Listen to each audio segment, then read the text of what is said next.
Pernahkah Anda berpikir bagaimana kita sebagai manusia bisa mencoba memahami sesuatu yang tak terbatas? Nah, dalam tradisi pemikiran Kristiani, pencarian ini adalah tentang upaya mengenal Tuhan. Hari ini, kita akan coba bedah beberapa konsep paling mendasar tentang hakikatnya. Anggap saja kita mencoba membuat peta untuk sesuatu yang sebenarnya melampaui peta itu sendiri.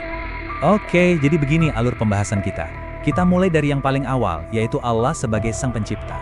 Setelah itu, kita akan lihat sifat-sifatnya yang absolut, lalu bagaimana dia berinteraksi dengan konsep ruang dan waktu kita. Nah, bagian yang menarik, kita akan sentuh sedikit misteri Tritunggal. Dan terakhir, kita akan lihat bagaimana semua ini membentuk cara kita memandang sejarah secara keseluruhan. Jadi, kalau kita mau bicara soal Tuhan, mulainya dari mana ya? Tentu saja, tempat terbaik untuk memulai adalah dari permulaan itu sendiri. Nah, kalimat ini pasti sudah tidak asing lagi. Ini adalah kalimat pembuka dari Alkitab dan dampaknya luar biasa.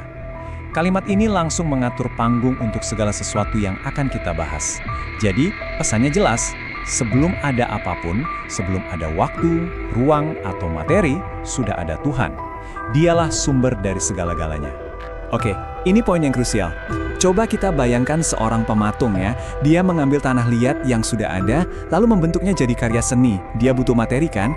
Konsep teologis di sini beda sekali. Bayangkan bukan cuma tidak ada tanah liat, tapi tidak ada apa-apa, sama sekali kosong. Lalu hanya dengan berfirman sesuatu yang luar biasa tercipta. Nah, itulah inti dari ex nihilo, mencipta dari ketiadaan.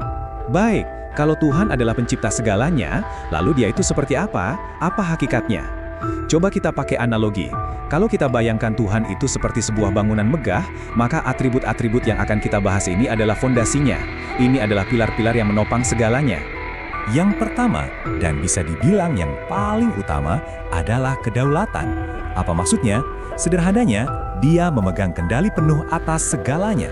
Bukan cuma hal-hal besar seperti sejarah dunia, tapi sampai ke detail terkecil dalam hidup kita. Dialah otoritas final, tidak ada yang lebih tinggi darinya. Kutipan ini benar-benar kena ke intinya. Bagi banyak pemikir teologi, ini adalah hal yang tidak bisa dinegosiasikan. Logikanya begini. Kalau saja ada satu partikel, satu atom di seluruh alam semesta yang bergerak di luar kendali Tuhan, maka pada saat itu juga dia bukan lagi Tuhan yang Maha Kuasa. Nah, dari konsep kedaulatan tadi, muncullah sifat-sifat lain yang juga unik. Sifat-sifat ini hanya miliknya. Pertama, dia itu kekal, artinya tidak punya awal dan tidak punya akhir. Dia juga tidak berubah, karakter dan tujuannya konsisten. Lalu, dia itu mandiri secara total, tidak bergantung pada apapun untuk ada. Dan terakhir, dia maha hadir, ada di mana-mana, pada saat yang bersamaan. Oke, sekarang kita masuk ke bagian yang agak membingungkan tapi sangat menarik. Kalau Tuhan itu kekal dan ada di mana-mana, lalu bagaimana hubungannya dengan dunia kita? Dunia yang kan terikat oleh jam, hari, dan tahun. Bagi kita waktu itu linear, maju terus. Tapi bagaimana bagi Tuhan? Coba bayangkan waktu itu seperti sungai. Kita ada di atas perahu kecil, hanya bisa melihat apa yang ada di depan dan apa yang baru saja kita lewati. Kita mengalir bersamanya. Nah, bagi Tuhan, dia tidak berada di dalam sungai itu. Dia berdiri di atas gunung yang sangat tinggi, melihat seluruh aliran sungai dari hulu sampai ke hilir secara bersamaan. Masa lalu, masa kini, dan masa depan, semuanya terlihat olehnya dalam satu pandangan. Dan disinilah letak paradoksnya yang luar biasa. Di satu sisi, Tuhan itu transenden. Artinya, dia itu terpisah dan jauh di atas ciptaannya. Ibarat seorang pelukis yang tidak menjadi bagian dari cat di kanvasnya. Tapi, di sisi lain, dia juga imanen. Artinya, dia hadir dan terlibat aktif di dalam ciptaannya. Seperti musik yang memenuhi sebuah ruangan. Sang musisi mungkin tidak terlihat, tapi kehadirannya terasa di mana-mana. Baik, sekarang kita akan masuk ke salah satu konsep yang mungkin paling rumit, paling dalam, dan justru saja paling misterius dalam pemikiran Kristiani, Tritunggal.